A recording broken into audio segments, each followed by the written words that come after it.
नमस्कार मंडळी. भारताची स्टार क्रिकेटर स्मृती मंधाना आणि संगीतकार पलाश मुच्छल यांच्या लग्नाची सर्व तयारी झाली होती. हळदीचे फंक्शन झाले, वातावरण सगळीकडे आनंदाचे होते आणि दोन्ही कुटुंबात देखील उत्साह होता. पण ज्या दिवशी त्यांच्या लग्नाची वेळ जवळ आली, त्या दिवशी अचानक असे काही घडले की सगळंच काही बदलून गेलं. स्मृती आणि पलाश या दोघांनी सोशल मीडियावर एकमेकांना अनफॉलो केले. कार्यक्रमात लग्नाचे सगळे फोटो डिलीट केले. त्यामुळे जनता अजूनच संभ्रमात पडली. वेगवेगळ्या कथा तयार करू लागली. लोकांना काही नक्की झाले ते समजण्याचं झालं. महत्त्वाचं म्हणजे त्यांनी तिला चीटिंग केलं. दुसऱ्या दिवशी लग्न होत होतं तरी कोरिओग्राफर सोबत पलाश दिसला आणि ते सगळं तिच्या वडिलांनी पाहिलं. म्हणून त्यांना हा धक्का सहन झाला नाही, असं बोललं जात होतं. त्यात खरं काय, खोटं काय हे नक्की काही कळत नव्हतं. ब्रेकअपचं कारण काय, याचा पुरावा अजून कोणीही पुढे येऊन सांगितलं नाही.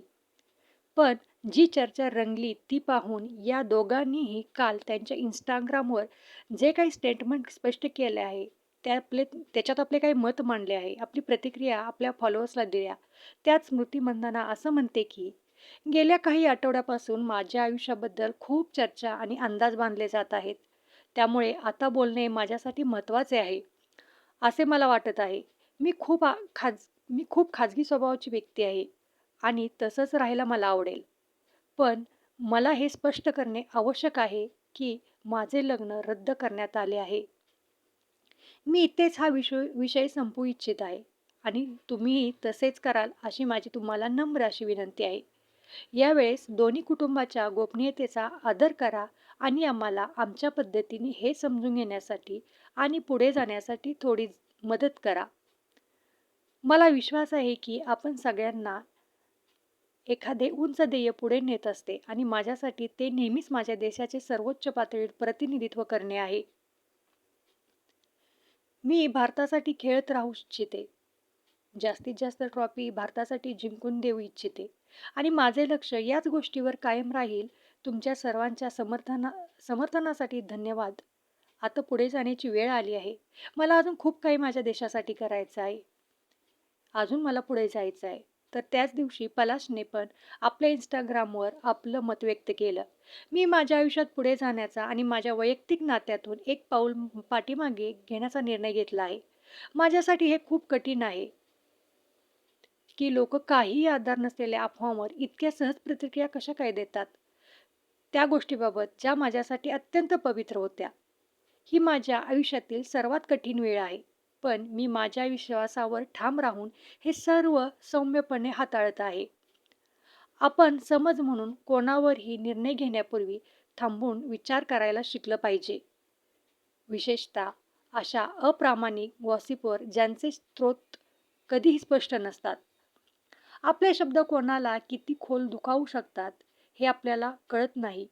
आपण या गोष्टीबद्दल विचार करत असताना जगात अनेक लोकांना गंभीर परिणामांना किती सामोरे जावे लागते हे कुणाला कळत नाही.